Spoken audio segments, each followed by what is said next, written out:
Heavy flooding in Johnson have pushed some out of their homes, with more expected to be on the way. You're watching 5 News with Bridget Schultz, Darren Bobb, and weather with Chief Meteorologist Garrett Lewis.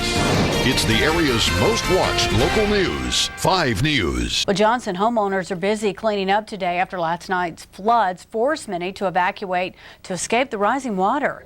5 News reporter Frank Wiley spent the day in Johnson. He joins us from the city with more on this. Frank, what's going on today? Well, Bridget, right now there's not a cloud in the sky, but that certainly wasn't the case last night. Much of Johnson was underwater, and today flood victims are trying to recover. After heavy rainfall, this was the end result.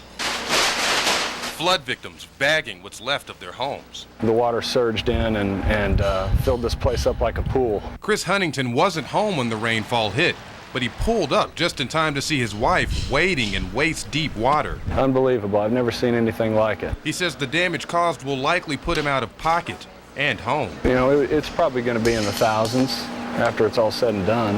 Moving into a new place and getting some new furniture, new bed.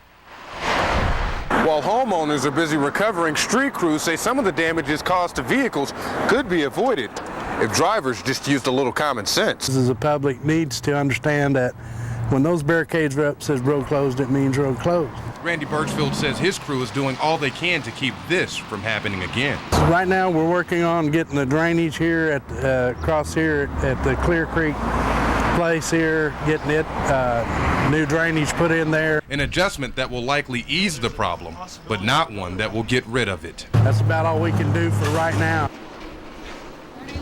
Now, flood victims tell me anything below 3 feet was pretty well ruined by floodwaters, and many of them tell me they didn't have flood insurance.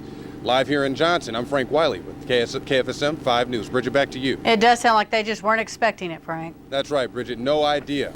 Okay, thank you so much. Johnson street crews are busy prepping roadways for rainfall that is expected later on this week.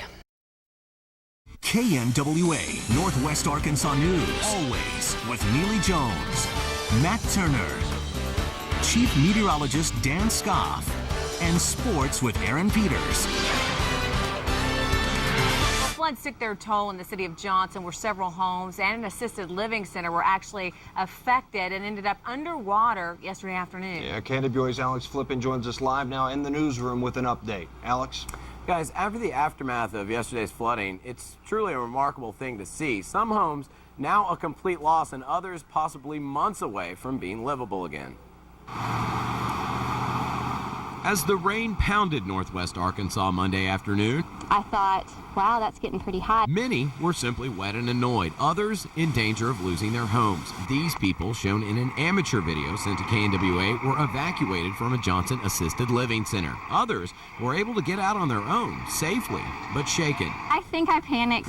Megan Daniel lives in Johnson, and she's one of the lucky ones living on her cul-de-sac because as these pictures taken from her front door can attest, rising waters came within inches of her home. Her neighbors weren't so lucky. It's looking like it was right here, I guess. It was deep enough to get in the dryer. Alicia Huntington spent Tuesday afternoon assessing the damage, nearly 3 feet of water left in her home. Poor little car bed. It's all ruined. Pictures, toys, books. Alicia says most of the family's belongings are a complete loss because floodwaters came so quickly she could only save the most valuable. It was probably 10 minutes because I had enough time to grab the laptop and the computer and start wading across the road. And even though Alicia Huntington lost so much, it was her who found the words that would comfort worried neighbors. My friend who waded across the street said, you know, it's just stuff. And that really kind of brought it home for me that it is just stuff. And as we know, stuff can always be replaced. Residents who lost their homes tell us everything can be rebuilt. All that matters is no one was hurt.